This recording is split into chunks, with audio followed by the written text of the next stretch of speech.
বরিশাল থেকে দুর্গাপূজার প্রস্তুতির আরও খবর জানিয়ে সহকর্মী নাসির উদ্দিন আমাদের সাথে এবার যুক্ত হচ্ছেন।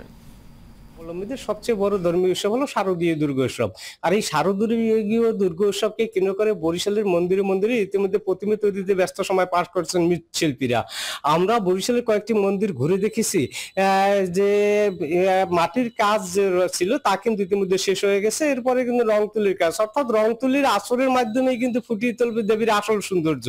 এরপরেই মূল আনুষ্ঠানিকতা, অর্থাৎ 2 তারিখে মহালয়ার মাধ্যমে মহালয়া এবং 8 তারিখে দেবীর বোধন পূজা এবং 9 তারিখে ষষ্ঠী পূজা, অর্থাৎ ষষ্ঠী পূজার কল্পনার মধ্যে দিয়েই শুরু হবে কিন্তু দুর্গা পূজার মূল আনুষ্ঠানিকতা। 12 তারিখে বিহিত পূজা এবং সিঁদুর খেলার মধ্যে দিয়ে, সিঁদুর খেলা এবং দেবী বিসর্জনের মধ্যে দিয়ে কিন্তু শেষ হবে 5 দিনের শারদীয় দুর্গা উৎসব। এবছর বরিশালে কিন্তু 545টি পূজা দুর্গা মণ্ডপে কিন্তু পূজা অনুষ্ঠিত হবে।